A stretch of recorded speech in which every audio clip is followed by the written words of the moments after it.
नमस्कार दोस्तों। तो फिर से एक बार आप सभी का स्वागत करते हैं आज के हमारे इस भाग में। तो आज हम जानेंगे तारपा इस हवा से बजने वाले ध्वनि उपकरण के बारे में और साथ ही जानेंगे उसे बजाने वाले तारपकर के बारे में। तो चलिए शुरू करते हैं। तो मित्रों, आदिवासी संस्कृति में तारपा और तारपकर का बहुत ही महत्वपूर्ण स्थान है। चाहे कोई उत्सव हो, त्योहार या देवों की पूजा विधि, इन जैसे महत्वपूर्ण कार्यों में तारपा उपकरण बजाया जाता है। तो दोस्तों, आज हम आए हैं तारपकर गणपत गोंड के पास, जो कि रहते हैं महाराष्ट्र के पालघर जिले के जवार तालुका में स्थित एक छोटे से गांव बाळकापरा में। तो अब हम गणपत गोंड तारपकर से जानने की कोशिश करेंगे कि कैसे इस अद्भुत ध्वनि उपकरण तारपा को बनाया जाता है। तो गणपत जी हमें उनके स्थानीय भाषा में जानकारी देंगे, जिसे हम हिंदी में ट्रांसलेट करके आपको बताने का प्रयास करेंगे। तो ये जो तारपे के बीच में नल जैसे दो नलियां हैं, इन्हें बांस की लकड़ी से बनाया गया है और इनमें जो छेद है, इन्हें कील को गर्म करके लकड़ियों पे बनाया गया है।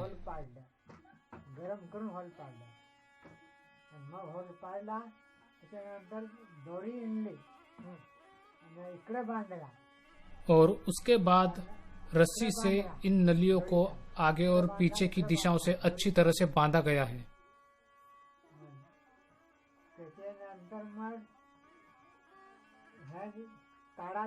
और ये जो सामने वाला भाग है जहाँ से हवा निकलती है, वह ताड़ के पेड़ के पत्तियों से बनाया गया है।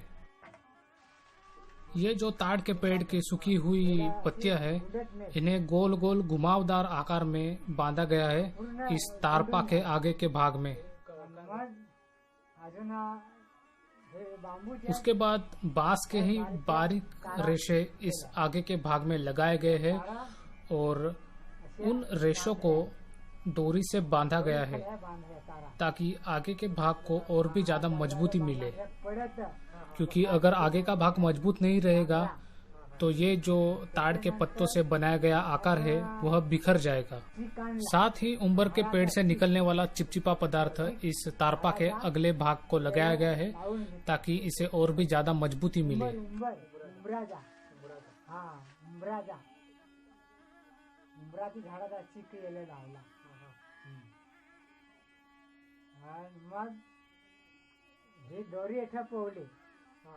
इस सामने के भाग से एक डोर उसके पीछे तक खींचकर बांधी गई है ताकि इस सामने के भाग का जो विशेष आकार है वह बना रहे।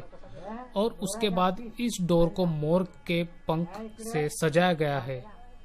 तारपा के पिछले भाग में बांस से बनाई गई दो छोटी नलियां अंदर भरी जाती है।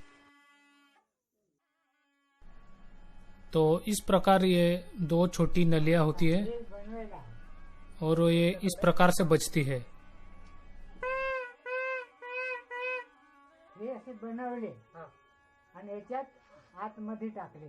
तो इस प्रकार की दो नलियां इस पीछे के भाग में रखी जाती है तारपा बनाते समय।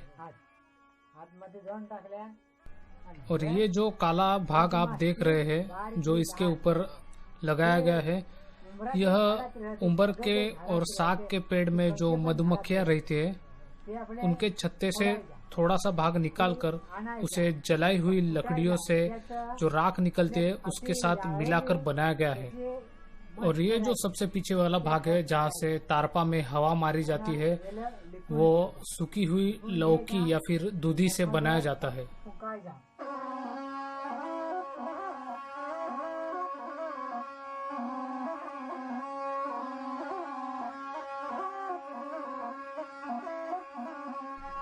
तो हमने गणपत जी से पूछा कि उन्होंने इतने कठिन वाद्य को बजाना कैसे सीखा। तो उन्होंने हमें कहा कि प्रयास, बहुत सारा प्रयास और बहुत सारा अभ्यास। तो हमने उन्हें पूछा कि किस तरह का अभ्यास करना पड़ता है इस तारपा को बजाने के लिए। उन्होंने हमें बताया कि पानी पीने के ग्लास में लकड़ी से बनी हुई बारीक नली से पानी में 2 से 3 घंटे हवा फूकने से आप में इतना स्टेमिना बन जाता है कि आप तारपा बजाने के काबिल हो जाए।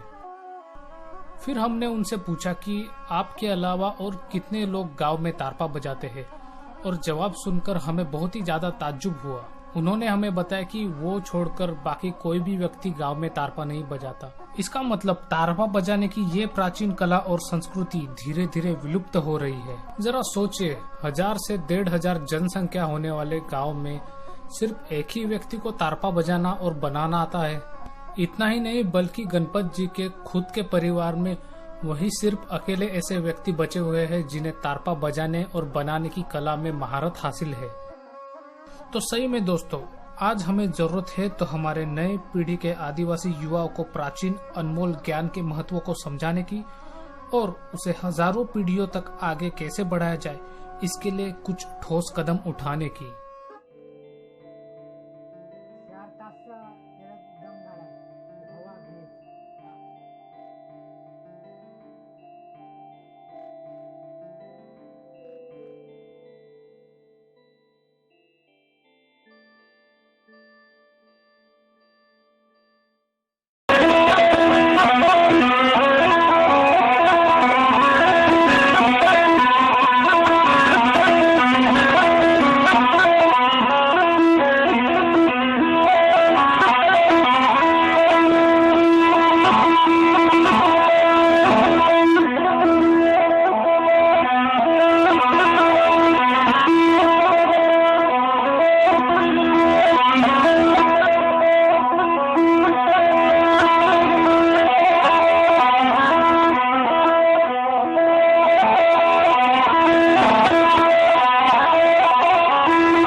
press the bell icon on the YouTube app.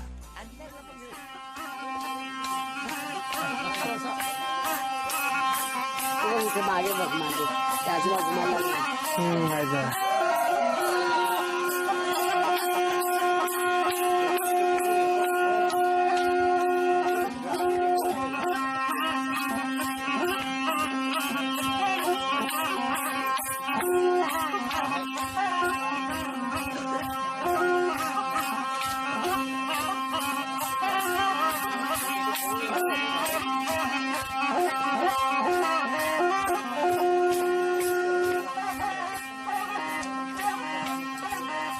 Babulal आपल्याला नाचणं अलाउड नाही का?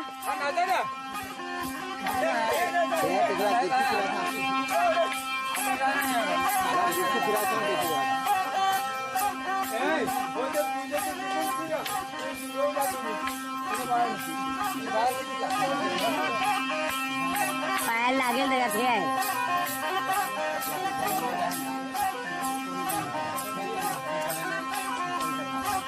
कोण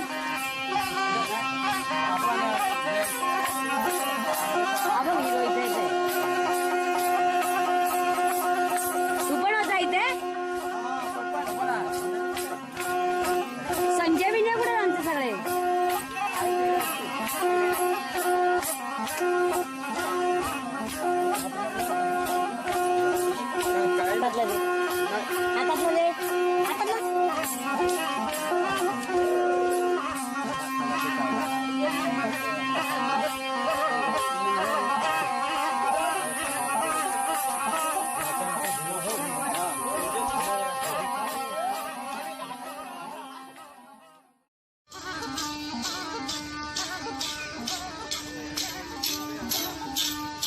खडकी वसावली पाडा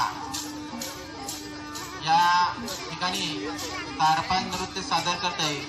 त्यांचे एक वैशिष्ट्य आहे की त्यांनी मोठ्या मुलांपासून एक छोटा मुलगा सुद्धा नाचतोय. आम्हाला हेच अपेक्षित होतं की आपली जी संस्कृती आहे, आपला तारपा नाच आहे, हा तारपा नाच मोठी माणसं तर नाचतच होती, पण ते लहान मुलांना सुद्धा शिकवायला पाहिजे आणि त्यांनी सुद्धा नाचायला पाहिजे. आणि जर अशी लहान मुलं हा नाच नाचत असतील तर अजूनही 20-25 वर्ष हा तारपा नाच नक्की टिकून राहणार आहे. सुंदर असं तारपा नृत्य या ठिकाणी सादर होत आहे. लहान मुलं छान नाचत आहेत.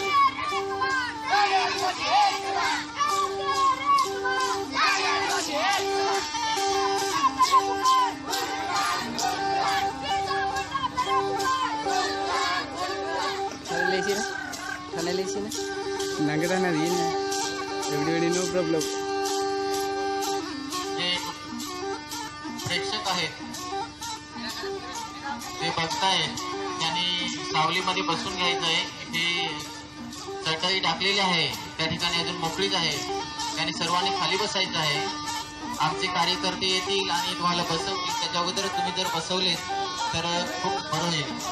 आता जो तारपा नृत्य सुरू आहे, या नृत्यासाठी आमचे दानशूर शांताराम कुराड साहेब यांच्याकडून 200 रुपये आलेले आहेत. साहेबांचे अभिनंदन.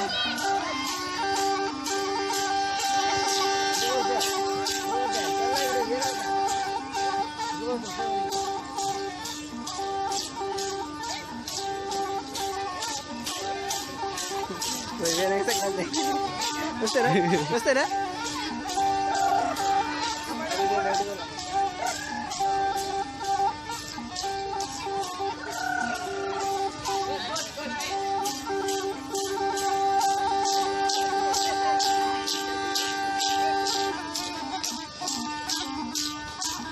कांड करायला सध्या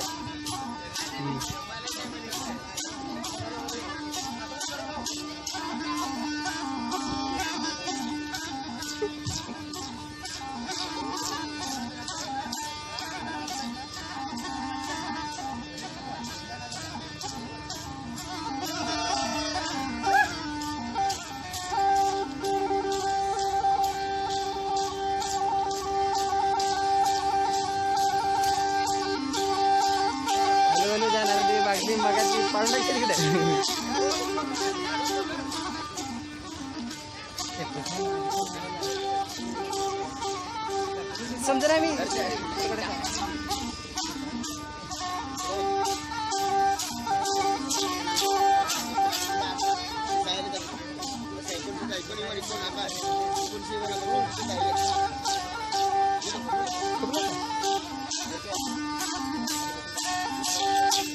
sit down. Yeah, sit down.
विक्रमगडला काय करा पुढे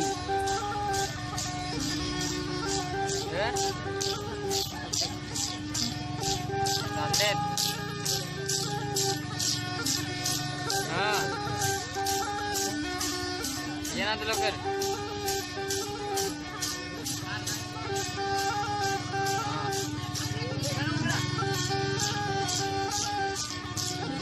हॅलो, स्वागत गीताचा हा जो नाच आहे ह्या नाचाला शांताराम पवार माजी सैनिक दादडे यांच्याकडून 100 रुपयाचे बक्षीस आलेले आहे. हा नाच संपल्यानंतर ह्या बक्षिसाचं वितरण होणार आहे. त्यानंतर शंकर रडे डोल्हारे खोड यांच्याकडून सुद्धा 100 रुपयाचे बक्षीस आलेले आहे. सुतार सर यांनी सुद्धा 150 रुपयाचे बक्षीस दिलेले आहे. स्वागत नाच अशा प्रकारचा नाच आहे. जे जे पाहुणे ह्या ठिकाणी उपस्थित ह्या सर्व पाहुण्यांचं स्वागत आणि अंबात सरांकडून 200 रुपयाचे बक्षीस आलेले आहे. नाचून स्वागत सर्व पाहुण्यांचं ह्या ठिकाणी होत आहे. वसंत पागे यांच्याकडून सुद्धा 100 रुपयाचे बक्षीस आलेले आहे. अतिशय छोटे चिमुकले आणि आपली जी परंपरा आहे आदिवासी संस्कृती ह्या संस्कृतीचे जतन. त्यानंतर एक जागतिक कलाकार वारली चित्रकार चित्रकलेचे जनक कैलास मसे जीवा सोमा मसे यांचे पुत्र बाळू मसे यांनी सुद्धा 100 रुपये बक्षीस दिले. त्यानंतर पागी साहेब यांच्याकडून सुद्धा 100 रुपयाचे बक्षीस आले. हे जी छोटी चिमुकली दिसत आहेत आपल्या आदिवासी परंपरेचे जी संस्कृती आहे जे नाच आहेत ह्या नाचाचं संवर्धन आणि जतन करतायत. निश्चितच आपली जी पुढची पिढी आहे ह्या पिढीचे हे खऱ्या अर्थाने हिरो ठरणार आहेत. अति छोटे छोटे चिमुकले आणि ह्या चिमुकले या ठिकाणी नाचून ह्या सर्व पाहुण्यांचं स्वागत करतायत.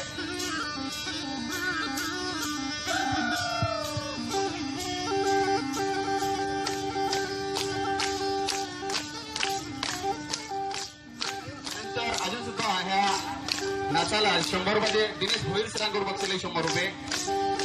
लक्ष्मण लहार सर यांच्याकडून सुद्धा 100 रुपयाचे बक्षीस आलेलं आहे.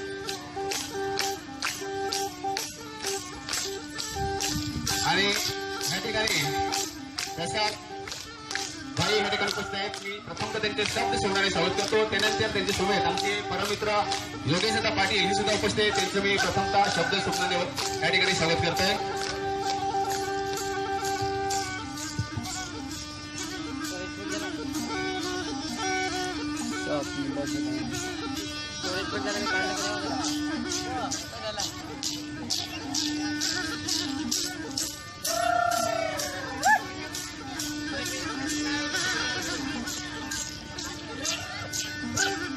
आता जो नाच आहे हा जो स्वागत नाच ह्या नाचासाठी आदिवासी ग्रुप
मधीच फिरतो हा मला ओढाल काय तुम्हाला अरे आम्ही ओढू हा चल ठीक आहे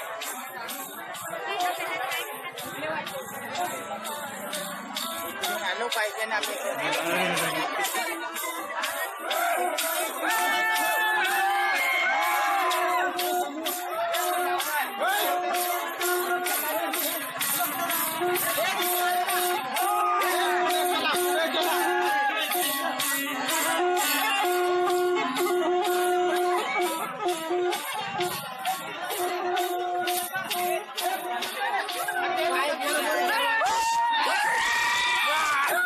सवय लागते त्याला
हो